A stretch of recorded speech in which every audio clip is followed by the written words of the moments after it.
तो ये पता है कि इसी धन सीता जी के कारण जनक जी को भगवान का दर्शन प्राप्त होगा। अस्तु उन्होंने शिव के पिनाक को केंद्र में रखा कि बिना भगवान के ये खंडित होने वाला नहीं है। और मूल रूप से आपसे कहें, धनुष तोड़ने का प्रण नहीं था जनक जी का। जनक जी का प्रण केवल इतना था, जो धनुष को उठाएगा, उसको झुकाएगा और उसकी प्रतंचा चढ़ा देगा, उससे विवाह होगा। ये तोड़ने की बात कहां से आ गई? तो सीता जी जब धनुष यज्ञशाला में प्रवेश की थी, तो मेरी मां के सौंदर्य को देखकर जितने नर नारी थे सब मोहित हो गए। स्वामी जी चौपाई में कहते हैं, रंग भूमि जब सिय पगुधारी, देखी रूप मोहे नर नारी। सारे नर नारी मोहित हो गए। उन्हीं नर नारियों में वो बंदी जन भी खड़े थे, जिनको जनक जी ने कहा मेरा प्रण सुनाओ जा करके। अब वो इतने मोहित हो गए कि बात बात में उनको ध्यान ही नहीं रहा कि प्रण प्रतंचा चढ़ाने है का है कि तोड़ने का है। 2 कदम आगे बढ़ के बोल गए, राज समाज आज जो ही तोड़ा। अब जब तोड़ने का बोल गए तो बोल गए। कहो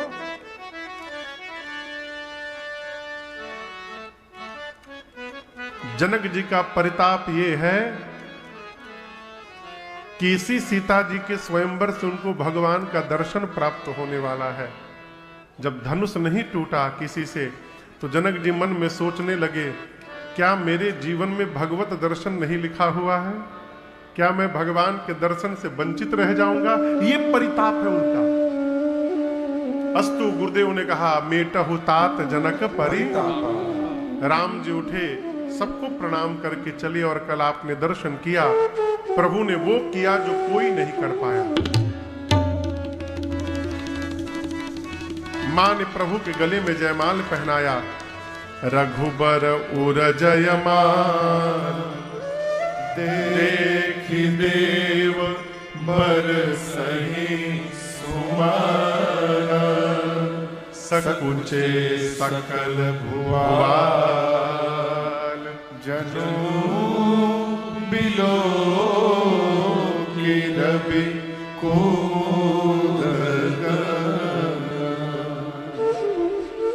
मेरा एक प्रश्न है, पूछूं आप लोगों से?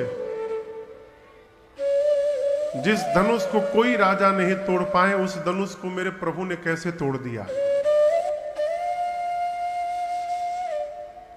कहिए, कुछ भी कहिए, जो समझ में आवे कहिए।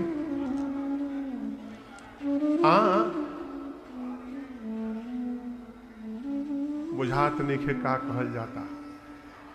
अच्छा, भगवान कुछ, लेकिन राम जी वहां पर भगवान बन के नहीं है। देखिए, रावण, भगवान ने जब तक रावण को नहीं मारा, मनुष्य से इतर जाकर भगवान ने कोई व्यवहार नहीं किया। एक जयंत का प्रकरण केवल छोड़ दीजिए तो राम जी ने कही नहीं है। कन्हैया और राम जी में यही अंतर है। कन्हैया आते आते जादू दिखाना शुरू कर दिए। अकासुर, बकासुर, घकासुर, जितने ससुर असुर थे सबको निपटाया कन्हैया ने। मेरे राम जी ने ऐसा कुछ नहीं किया। क्यों? भगवान मर्यादा पुरुषोत्तम है। मैं निवेदन करूं जो मुझे समझ में आता है, राम जी ने धनुष को क्यों तोड़ा?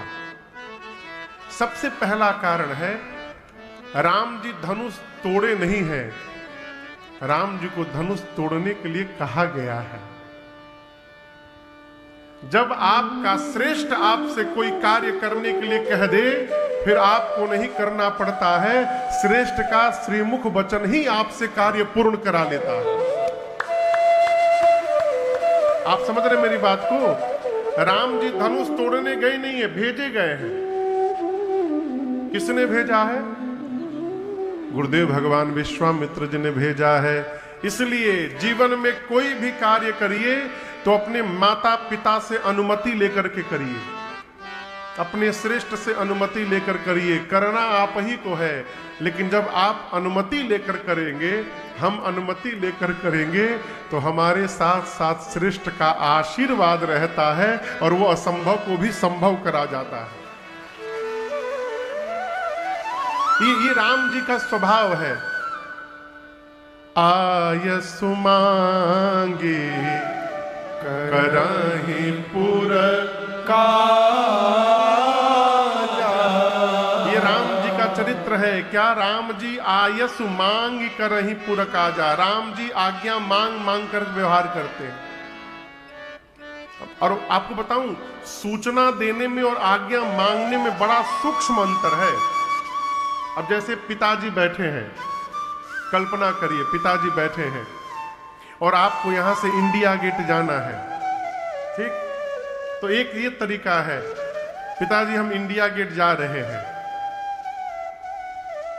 और दूसरा तरीका है, पिताजी इंडिया गेट जाना है, क्या आज्ञा है? आप समझ रहे हैं मेरी बात को? देखने में दोनों एक ही जैसा लगता है, लेकिन दोनों में बड़ा अंतर है। पहले वाले में आप आज्ञा नहीं दे रहे हैं, आप सूचना दे रहे हैं। जब आप सूचना देंगे तब आपके पिता को ना करने का अधिकार नहीं है कि जाओ चाहे मत जाओ। आप तो पूछ नहीं रहे, आप बता रहे हैं कि मैं जा रहा हूं। पिताजी जाना है, क्या आज्ञा है? यहां पिताजी के हाथ में आपको हां बोले चाहे ना बोले, ये पूछना हुआ। राम जी कोई भी कार्य अपने मन से नहीं करते हैं। आयसु मांग करहि पुर काजा। हनुमान जी लंका सीता जी का पता लगाने नहीं गए हैं, भेजे गए हैं। किसने भेजा? राम जी ने भेजा। प्रणाम तो 10 लोगों ने किया था और राम जी सबसे बाद में प्रणाम किए थे। चौपाई आपको याद होगा, पाछे पवन तनय सिरुनावा, अजानि काज प्रभु निकट बुलावा। सबसे पहले जामवंत जी प्रणाम करके गए, राम जी ने आशीर्वाद दिया। जामवंत जी के बाद अंगद जी गए, राम जी ने आशीर्वाद दिया। नल नील गए, द्विदमैंद गए, सठ निसठ गए, राम जी सबको आशीर्वाद देते रहे। लेकिन जब सबसे अंत में श्री हनुमान जी ने प्रणाम किया दूर से, तो भगवान ने आशीर्वाद नहीं दिया। भगवान ने कहा, कम हियर, हेने आवा, हेने आवा, है इधर आइए। किसी को नहीं बुलाया। हनुमान जी आए, भगवान ने सिर पर दुलार का, प्रेम का हस्त रखा अपना, और उसके बाद संध्या वाली मुद्रिका निकाली और कहा, हनुमान इसको ले जाइए। ले जाकर बहु प्रकार सीतहि समझाएहु। अनेक प्रकार से सीता को समझाइएगा। और कहि बल बिरह बे तुम आ, मेरा बिरह बल बता करके शीघ्र आइएगा। किसने कहा? कहिए कहिए, किसको कहा? राम जी ने कहा जाइए, अब पता लगा करके बता करके शीघ्र आइए। राम जी ने जाने के लिए कह दिया और जा करके आने के लिए कह दिया। इसका परिणाम या दर्शन करिए। सुंदरकांड कौन कौन पढ़त है आप लोगों में से? शुरुआत की चौपाई है। हनुमान जी जब जा रहे हैं तो कैसे जा रहे हैं? जिमि अमोघ रघुपति कर बाना, एहि भांति चलेउ हनुमाना। हनुमान जी कैसे गए? जिमि अमोघ रघुपति कर बाना। राम जी के बाण का नाम है अमोघ बाण। क्या नाम है? अमोघ। अमोघ बाण की क्या विशेषता?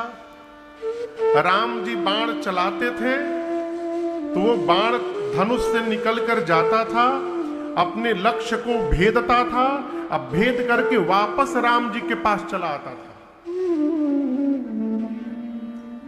आजकल लोग मिसाइल में जीपीएस सिस्टम लगाए हैं। कि जाएगा जहां पर लोकेशन सेट कर दिया जाएगा, जा करके वहीं पर हिट करता है ना। ये जीपीएस सिस्टम पहले ही मेरे राम जी के बाण में इनबिल्ड हो गया था। लक्ष्य भेद करता था वो, लोकेशन ट्रैक करके। और विशेषता दर्शन करिए, आजकल का मिसाइल वहां हिट करने के बाद वापस नहीं आता, राम जी का बाण हिट करने के बाद वापस भी आता था। क्या तकनीक होगी आप कल्पना करिए। इतनी आधुनिकता के बाद अब जाकर एलन मस्क की company SpaceX, Elon Musk की है ना, अब उन्होंने एक मिसाइल बनाया है जो रॉकेट को, जो सैटेलाइट को लेकर जाता है ऊपर। अभी उसका प्रशिक्षण हुआ है, ऊपर से वापस सकुशल नीचे लैंड किया, अभी जाकर हुआ 1 साल के भीतर। ये सब तकनीक हमारे पूर्वजों के पास पहले से था, है? हमको पता क्यों नहीं चला महाराज? हम दूसरे को ही पढ़ने में बिजी रह गए, अपने को पढ़ने का टाइम ही नहीं मिला हमको कभी, है? अपनी ठाती संभाला जाए।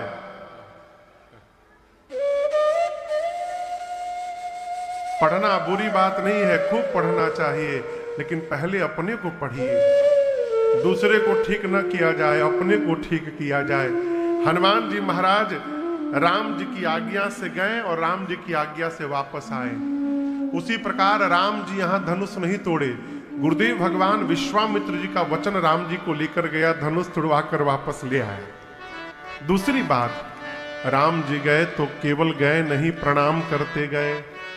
विश्वामित्र जी को प्रणाम किए, और किसको प्रणाम किए? गुरुदेव भगवान वशिष्ठ जी को प्रणाम किए, और किसको प्रणाम किए? भगवान शंकर का धनुष है इसलिए भगवान शंकर को प्रणाम किए, और किसको किए? धनुष को प्रणाम किए। 4 लोगों को राम जी प्रणाम करते हैं। ये क्या है? स्वभाव। जीवन में प्रणाम करिएगा तो आशीर्वाद मिलेगा, और आशीर्वाद की पूंजी जिसके जीवन में होगी वो असंभव को भी संभव करने की शक्ति रखता है। इसलिए बच्चों को सिखाइए, जो भी बड़ा दिखाई पड़े प्रणाम करे। ये न पूछे किस जाति के हैं, बड़ा है ना हो, है आपसे श्रेष्ठ है ना, आपसे अधिक अनुभव है ना, आप प्रणाम करिए। कुछ न देखिए, सिया राम मैं सब जग जानी, करो प्रणाम जोरी जुग पान। ये भजन है, यही भजन है माई बाप। सामने वाले को अपने से बड़ा समझना, ये भजन है। सब में आदर का भाव रखना, ये भजन है। और यदि ये भजन जो करते रहोगे, भजन धीरे धीरे, भजन धीरे धीरे तो मिल जाएगा सजन, धीरे धीरे तो मिल जाएगा ये सजन, धीरे धीरे जो करते रहोगे भजन धीरे धीरे। कब? जो करते रहोगे भजन धीरे धीरे तो मिल जाएगा ये सजन, धीरे धीरे। भगवान ने धनुष का खंडन किया, मेरी मां ने प्रभु के गले में जयमाल पहनाया। पूज्यपाद गोस्वामी तुलसीदास जी कहते हैं, प्रभु के गले में जयमाल का दर्शन करके वहां जितने राजा थे सभी राजा गाल बजाने लगे। उठी उठी पहिरी सनाह अभागे, जहतह गाल बजावन लागे। कोई कहता है पकड़ो, कोई कहता है बंदी बना लो, बांध लो दोनों बच्चों को, हमारे जीवित रहते इस कन्या से विवाह कौन कर सकता है।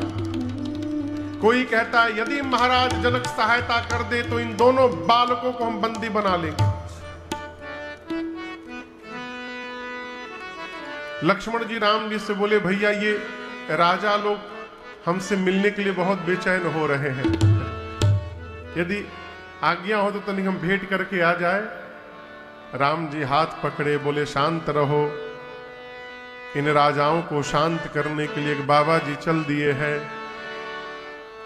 कौन बाबा जी पता है?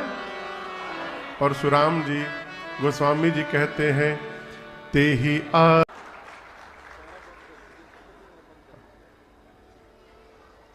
भाल विशाल त्रिपुंड विराजा, विशाल ललाट पर त्रिपुंड शोभायमान है? गोरा शरीर है, सिर पर जटाओं का मुकुट है, कमर पर मृगचर्म बंधा हुआ है, मृगचर्म, कमर में फरसा लगा है, कंधे पर भगवान श्री हरि का धनुष है जिसका नाम है अजगौ। क्या नाम है? अजगौ। राम जी के धनुष का क्या नाम है? सारंग।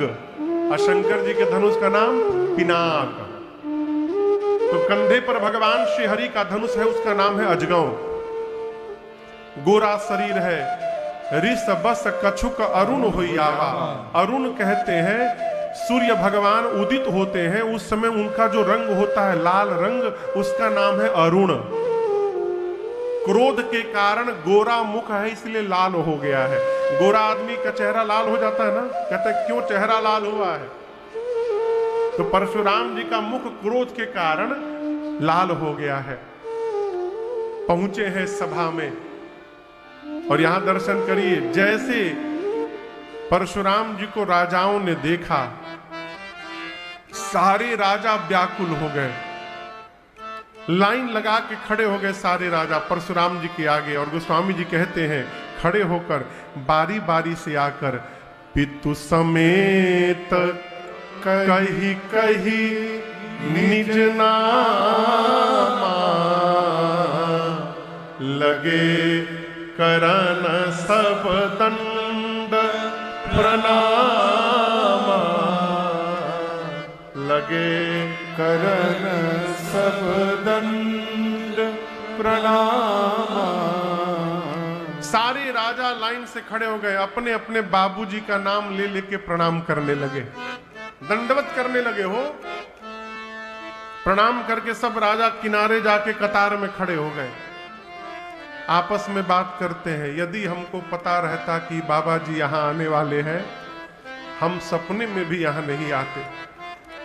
अब तो आके फंस गए, अब क्या होगा?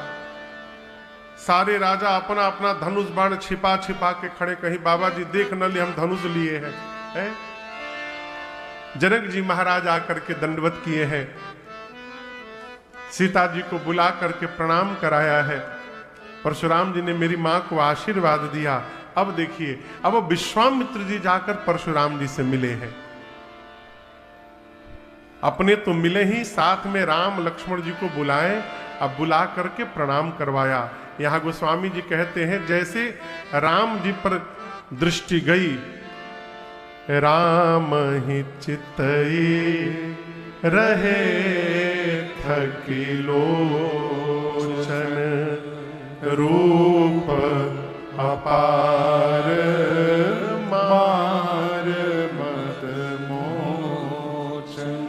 भगवान के रूप को देखकर परशुराम जी महाराज खोई गए, ये भी खो गए।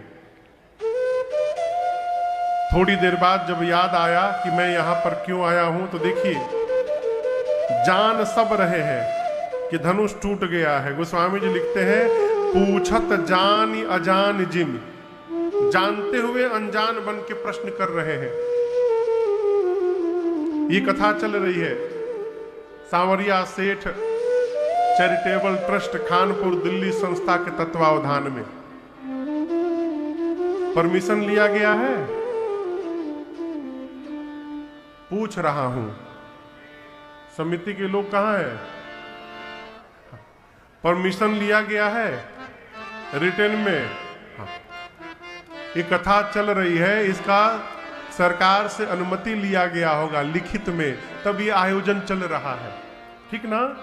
उसी प्रकार उस समय जिस समय धनुष यज्ञ हुआ, उस समय नियम था कि धरती पर कहीं भी किसी को क्षत्रिय सम्मेलन कराना हो, पहले परशुराम जी से एनओसी लेनी पड़ती थी। परशुराम जी जब तक नो ऑब्जेक्शन सर्टिफिकेट नहीं देते थे, तब तक कहीं भी क्षत्रिय सम्मेलन होने वाला नहीं था। यहां दीप दीप के राजा महाराजा आए हैं, परशुराम जी को पता ही नहीं है। कब पता चलेगा वो थोड़ी देर बाद। अभी आप लोग एक काम करिए, थोड़ा आगे बढ़ाइए, आप लोग बैठे बैठे। हाँ। हम लोग कीर्तन करते हैं, तब तक आप लोग थोड़ा थोड़ा बढ़ाइए, थोड़ा थोड़ा। हाँ। श्री राम जय राम, जय जय राम, श्री राम जय राम, जय जय राम, श्री राम जय राम, जय जय राम, श्री राम जय राम, जय जय राम, श्री राम जय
सियावर रामचंद्र भगवान की जय।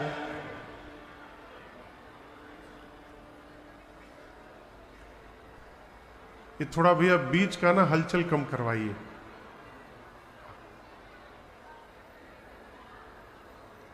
जहां जगह मिले वहीं बैठ जाइए, सब जगह बराबर सुनाई पड़ेगा। हाँ, तो क्या कह रहे थे हम?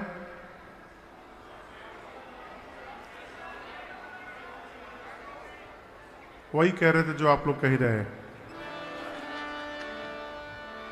परशुराम जी जानते हुए पूछ रहे हैं, जनक जी कहिए, इतने राजा आपकी सभा में आज क्यों एकत्रित हुए हैं? और जैसे पूछा, जनक जी महाराज ने पूरा वृत्तांत सुनाया। सीता जी का स्वयंवर था, स्वयंवर के केंद्र में शिव जी का धनुष पिनाक रखा था। ये सारे राजा उसी स्वयंवर में भाग लेने के लिए आए हैं।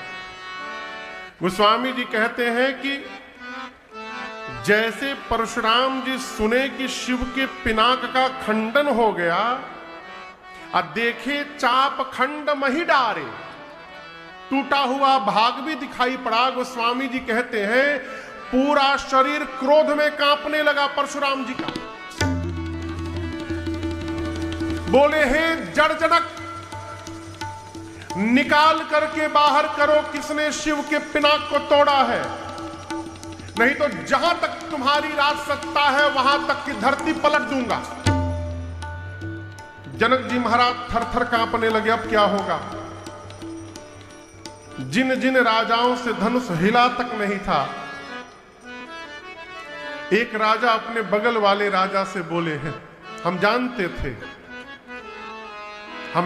थे ये बवाल यहां होने वाला है। तुम क्या समझते हो, हम तोड़ नहीं सकते थे? हमारे में बल नहीं है।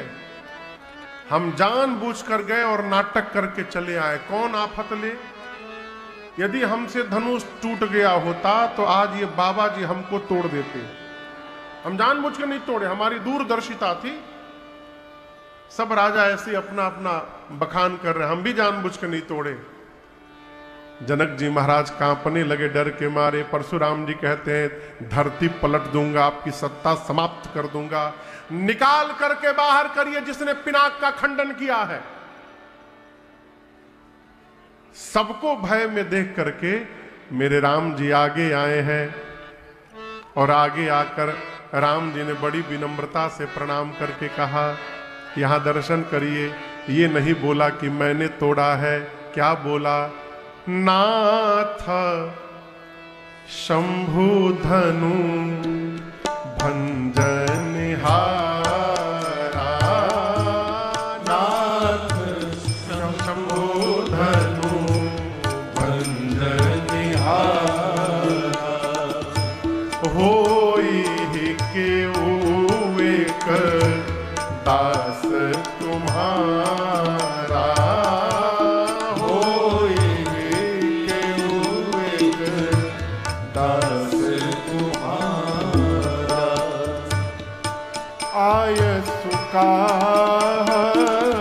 कहिय कीन मोही, आय सुका कहिय कीन मोही, सुनी रिसाय बोले मुनि कोहे, सुनी रिसाय बोले मुनि कोहे, सुनी रिसाय बोले मुनि कोहे। राम जी ये नहीं बोले कि इस धनुष को मैंने तोड़ा, क्या बोले, इस धनुष को तोड़ने वाला प्रभु अवश्य आपका कोई एक दास होगा। अब यहां दर्शन करिए, राम जी कहना चाहते हैं इतना बड़ा कार्य वही कर सकता है जिस पर आपकी कृपा होगी, और आपकी कृपा किस पर होगी, तो आपकी दास पर होगी। ये आपके किसी दास ने किया है। और आगे क्या बोले, कहिए क्या आज्ञा है मेरे लिए। इस वाक्य से राम जी ये बताना चाहते हैं कि वो दास सामने खड़ा है, आपके इस दास ने किया है, कहिए क्या आज्ञा है।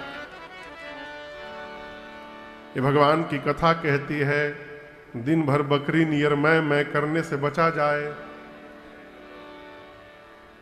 मैं आदमी जगने से लेकर सोने तक में मियात है, हाँ, मैं से बचा जाए। ये मैं अहंकार को जन्म देता है, और कार्य करने के बाद अहंकार आ गया तो सब किया हुआ बर्बाद हो गया।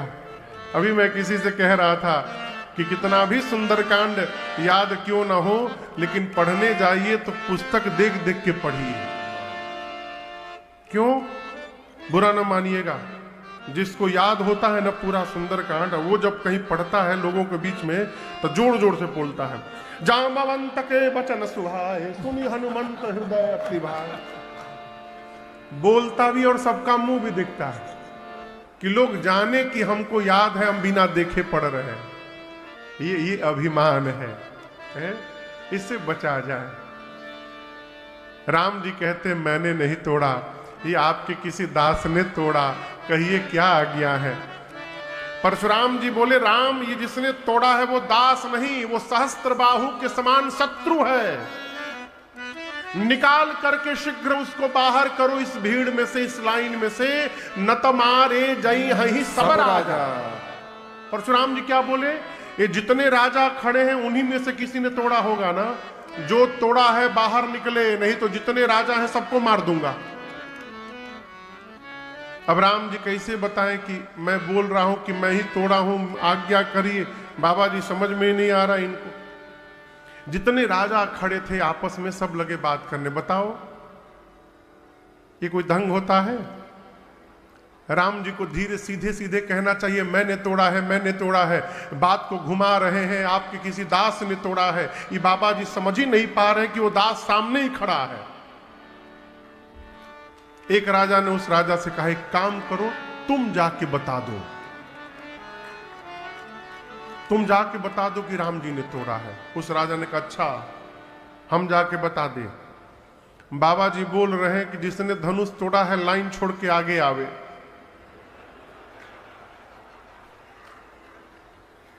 वो कह रहे हैं कि जो तोड़ा है चुपचाप लाइन तोड़ छोड़ के आगे आए, नहीं तो सबको तोड़ूंगा।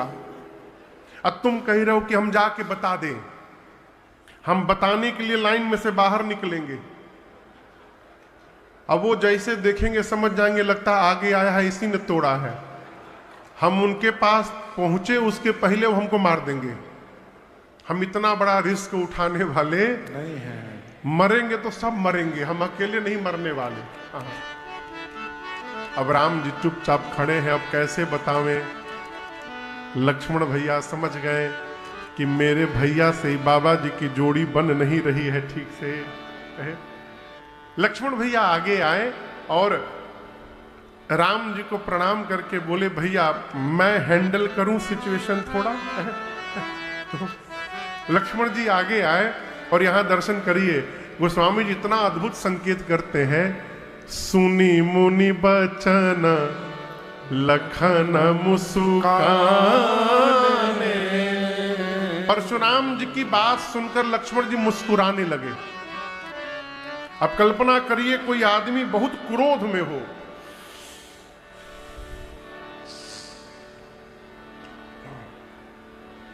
एकदम निकाल करके बाहर करो, सबको मारूंगा, और उसके सामने कोई जाकर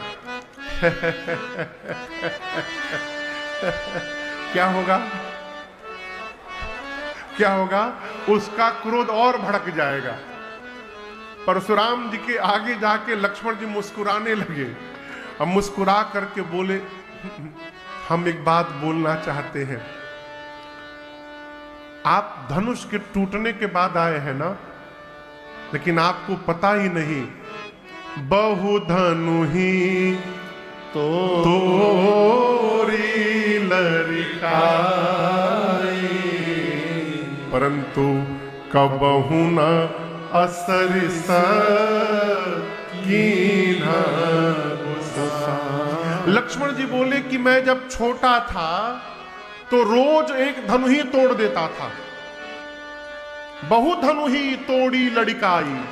बचपन में मैं नित्य एक धनु ही तोड़ता था। यदि आप धनुष टूटने के बाद ही आते हैं, उस समय क्यों नहीं आए? मैं तो रोज तोड़ता था। लगता है ये कोई स्पेशल धनुष था ना, इसी धनुष पर इतना प्रेम क्यों है आपका, क्यों आप चले आए आंख लाल करके? परशुराम जी आपन फरसा निकाले, बोले, रे रे रे नृप बालक,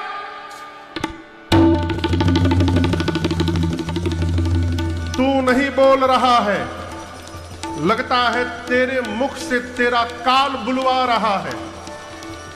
धनु ही सम त्रिपुरारी धनु, शिव के पिनाक की तुलना तू एक छोटी सी धनु ही से कर रहा है। लक्ष्मण जी बोले, आई एम सो सॉरी,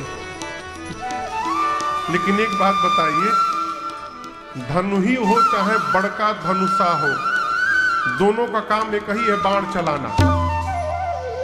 धनु ही हो चाहे बड़ा धनुहा हो, दोनों का काम है बाण चलाना। और आप तब से कही रहे किसने तोड़ा, किसने तोड़ा। मैं आपको असली बात बता रहा हूं, किसी ने तोड़ा ओड़ा नहीं है, मेरे भैया ने केवल स्पर्श किया और टूट गया।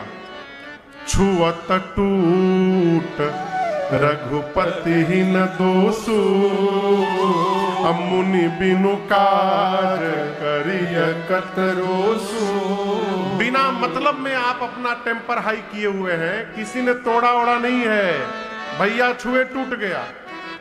परशुराम जी फरसा निकाल कर बोले, बालक जानकर तुझे नहीं मार रहा हूं, बालक जानकर, तू मुझे जानता नहीं है, केवल मुनि लोग मुझे जानते हैं। पूछ ले अपने गुरु जी से, मैं बाल ब्रह्मचारी अति क्रोधी हूं। 21 बार धरती को क्षत्रिय विहीन किया हूं, 21 बार, तू मुझे जानता नहीं है। लक्ष्मण जी बोले, मैं बहुत भाग्यशाली हूं, मैं बहुत भाग्यशाली। परशुराम जी बोले, क्यों? लक्ष्मण जी बोले, पहली बार कोई वीर मुझे मिला है जो अपनी प्रशंसा अपने मुख से कर रहा है। आज तक सबकी प्रशंसा संसार करती है, आप तो अपनी प्रशंसा अपने मुख से करते हैं। अब दूसरे पर विश्वास नहीं, कोई ठीक से करे कि ना करे, अपने बताए रहो। लेकिन बाबा जी बात बात में फरसा न निकालिए। हम कोई कुम्हड़े की बतियां नहीं है जो तर्जनी देख के डरी जाएंगे। हमारे पास भी धनुष बाण है। परशुराम जी बोले तो युद्ध करो। लक्ष्मण जी बोले नहीं करूंगा। मैं जिस कुल से आया हूं, हमारे कुल में, हमारे वंश में ब्राह्मण पर, देवताओं पर, संतों पर और गौ पर, इन 4 पर प्रहार करना वर्जित है। हम इन 4 पर प्रहार नहीं करते। आप ब्राह्मण हैं, मान लीजिए आपके साथ युद्ध करूं और युद्ध में आपको मार दिया मैं। परशुराम जी बोले क्या बोले? मान लीजिए आपको मार दिया तो ब्रह्म हत्या का पाप लगेगा, और युद्ध में आपसे हार गया तो क्षत्रिय होकर, रघुवंशी होकर युद्ध में पराजित हो जाना, ये मेरे कुल में कलंक लग जाएगा। जीतूंगा तो ब्रह्म हत्या का दोष, हारूंगा तो कलंक। अब बताइए नुकसान हमारा है कि आपका है? परशुराम जी विश्वामित्र जी से बोले तुम्हारा ये चेला भीतर से बहुत काला है, ऊपर से भरे गोरा है, जब भी बोलता है तो कड़वा बोलता है। राम जी बोले मुनिवर कहां आप एक छोटे से बच्चे की बात में आ गए? बुद्धिमान लोग बच्चों की बात पर ध्यान नहीं देते। बालक बच्चे बालक बर्रे एक समान। अभी तो इनके दूध के दांत भी नहीं गिरे हैं। किसके? लक्ष्मण जी के। तब तक लक्ष्मण भैया बोले इतना ही प्रेम है तो किसी को बुला के जुड़वा लीजिए। परशुराम जी बोले देखो फिर बोल आइए। राम जी बार बार हाथ जोड़ते हैं, मुनिवर हमारी आपकी कोई तुलना नहीं है, हम तो सब प्रकार से आपसे हारे हैं। आप देखिए ना, आप ब्राह्मण हैं, हम क्षत्रिय हैं, आप उम्र में मेरे से बड़े हैं, आपका नाम परशुराम है, मेरा नाम तो केवल राम है, राम का नाम भी आपके नाम से छोटा है, हमारी आपकी कहां बराबरी हो सकती है। लेकिन परशुराम जी शांत होने का नाम नहीं ले रहे। अंत में राम जी ने कहा मुनिवर लक्ष्मण ने आपसे बताया था कि छूने से टूट गया है, और आप तब से युद्ध की बात कह रहे हैं, तो मेरी बात सुनिए। हम रघुवंशी हैं, रघुवंशी युद्ध में काल को भी पीठ नहीं दिखाता, हम काल से भी लड़ने की शक्ति रखते हैं, हम डरते नहीं है काल से। परंतु काल से भी युद्ध करने वाला राम परशुराम से नहीं लड़ेगा, क्योंकि आप ब्राह्मण हैं, और मुनिवर जो ब्राह्मण के चरणों में निष्ठा श्रद्धा रखता है वो पूरे संसार में निर्भय होकर रहता है। ये रहस्य मैं जानता हूं, इसलिए मैं लड़ूंगा नहीं आपसे। परशुराम जी सोचे ब्राह्मण में इतनी निष्ठा, भगवान छोड़ के दूसरा कोई नहीं हो सकता। लेकिन ये पता कैसे चलेगा राम जी भगवान है? तो इसका एक उपाय है। परशुराम जी के पास किसका धनुष था? भगवान श्री हरि का धनुष। देखे ना आप लोग, धनुष की डोरी जो प्रतंचा है, डोरी वो एक छोर में बंधी रहती है और उसके बाद पूरे धनुष में लिपटी रहती है, हमेशा बंधा नहीं रहता डोरी उसकी। जब युद्ध का समय आता है तो धनुष का जो स्वामी होता है उस डोरी को निकाल करके धनुष को पकड़ के खींचता है और उस पर प्रतंचा चढ़ाकर उसको कसता है। भगवान के धनुष पर भगवान को छोड़कर कोई डोरी चढ़ा ही नहीं सकता।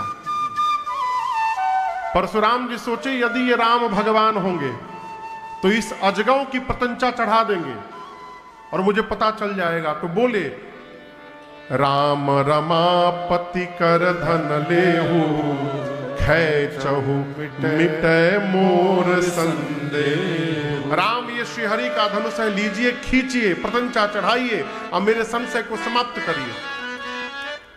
जैसे परशुराम जी ने दिया, बाबा कहते हैं ए जी देता चापा तू ही चढ़े गया, देता चापा तू ही चढ़ गया,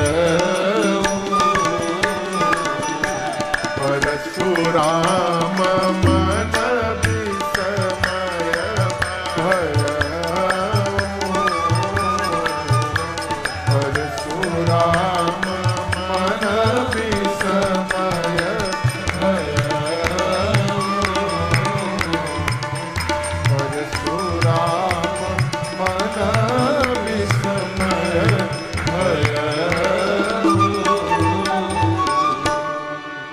जैसे परशुराम जी ने धनुष दिया, यहां लिखा है देत चाप, चाप यानी चाप मने धनुष, देत चाप आप वहीं चली गयऊ यहां लिखा है, लेकिन यहां मिस प्रिंटिंग है, चली गयऊ नहीं है, देत चाप आप वहीं चढ़ी गयऊ। राम जी ने जैसे धनुष हाथ में पकड़ा, उसको झुकाना नहीं पड़ा, उसकी डोरी अपने आप धनुष पर खिंच गई। अब परशुराम जी देखे तो बोले अरे ये तो ब्रह्म है, भगवान है। 9 बार परशुराम जी ने राम जी की जय जयकार की है। जय जयकार करके क्षमा मांगते हुए, क्षमा हूं क्षमा मंदिर दो भ्राता, क्षमा याचना करके परशुराम जी महेंद्र पर्वत पर वापस तपस्या करने चले गए। अब उनके जाने के बाद सब शांत हुए। विश्वामित्र जी ने जनक जी से कहा महाराज धनुष टूटने के साथ विवाह तो हो गया, परंतु अपनी वंश की परंपरा के अनुसार विवाह कराने के लिए आप दूतों को पत्र देकर अयोध्या भेजिए, जिससे महाराज दशरथ बारात लेकर आवे और आप धूमधाम से विवाह संपन्न करें। मिथिला के दूत आए हैं अयोध्या। पूज्यपाद गोस्वामी जी चौपाई लिखते हैं, पहुँचे दूत रामपुर पावन, हर्षे नगर त्रिलोकी सुहावन। पहुँचे दूत रामपुर पावन, हर्षे नगर त्रिलोकी सुहावन। भूप द्वार तिन्ह खबर जनाई, दशरथ नृप सुन लिए बुलाई।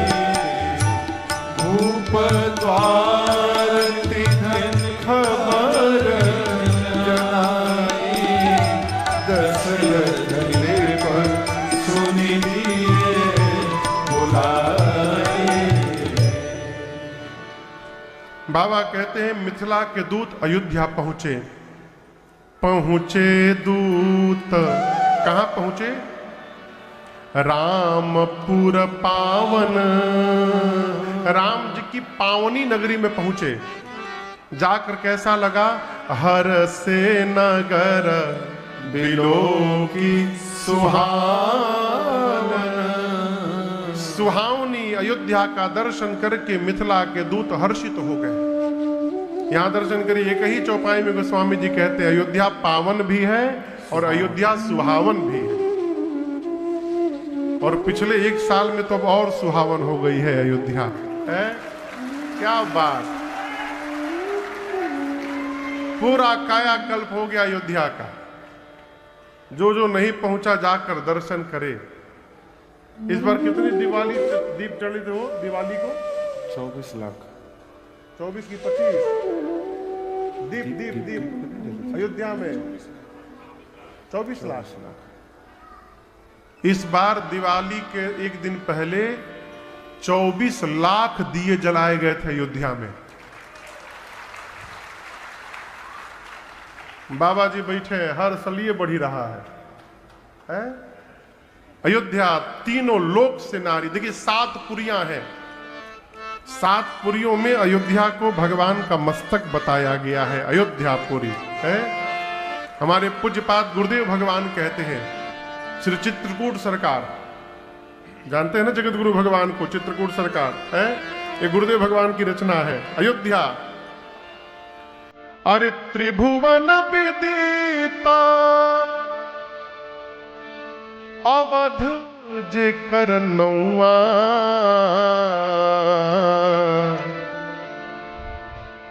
बड़ा नीक लागे। नीक बुझाता?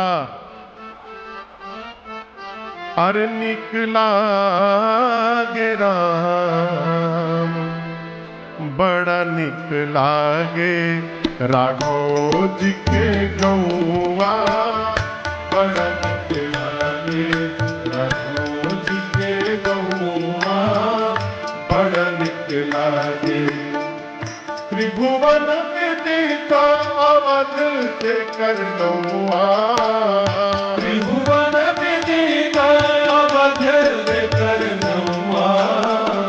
बड़ निक लागे राघोज के गौआ, बड़ निक लागे राघोज के गौआ, बड़ निक लागे।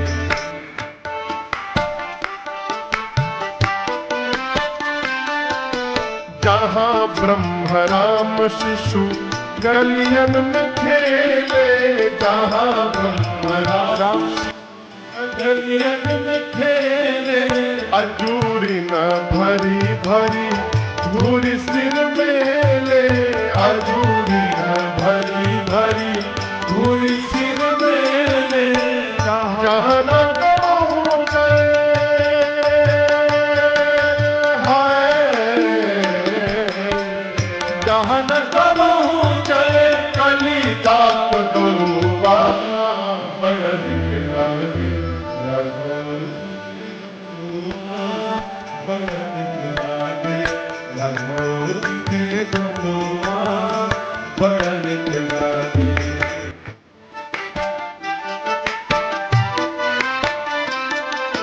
दशरथ पिता जहाँ कौशल्या जी मैया, दशरथ पिता जहाँ कौशल्या जी मैया।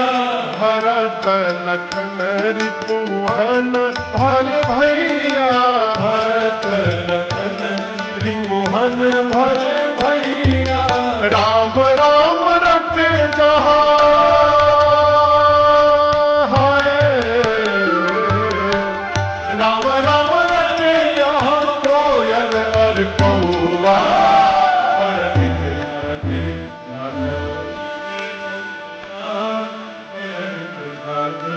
राघोज के गौआ, बड़ निक लागे।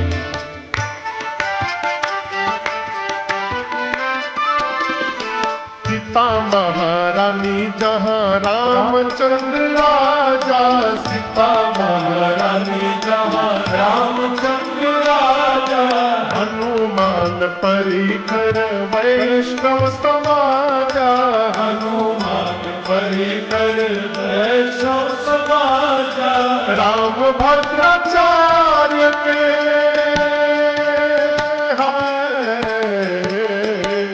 राम भद्राचार्य के हुए ठीक गौआ, बड़ निक लागे राघोज के गौआ, बड़ निक लागे राघोज के गौआ, बड़ निक लागे।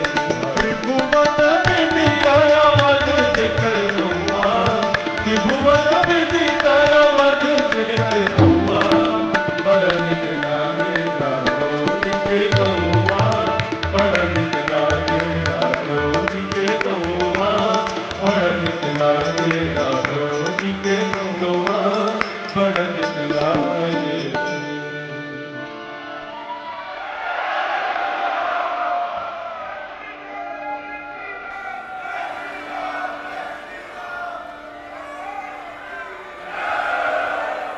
बोलिए अयोध्या धाम की अरे बड़ नीक लागे राघोज के गौआ, बड़ नीक लागे। दूत पहुंचे अयोध्या। जाकर दूतों ने महाराज दशरथ के द्वार पर खड़े होकर के भीतर सूचना भिजवाई दरबार के। गोस्वामी जी कहते हैं चक्रवर्ती जी को ये पता चल चुका था कि विश्वामित्र जी राम लक्ष्मण जी को बक्सर के बाद मिथिला लेके चले गए हैं। क्यों लेकर गए हैं ये नहीं मालूम था, लेकर गए इतनी सूचना थी। दशरथ जी सुने कि मिथिला से दूत आए हैं, समझ गए कि अवश्य मेरे राम लक्ष्मण के बारे में कोई सूचना आई होगी। तुरंत बुलवाया दूतों को भीतर। अब कल्पना करिए महाराज ऊपर सिंहासन पर बैठे हैं, राज सिंहासन पर, नीचे दूत खड़े हैं। मर्यादा है कि महाराज अपने आसन पर बैठे रहें अब मंत्री लोग दूतों के हाथ से पत्र लेकर ले जाकर महाराज को दे अथवा मंत्री ही बांच करके सुनाए, ये नियम है ना। लेकिन यहां दर्शन करिए, वो स्वामी जी कहते हैं दूतों ने जा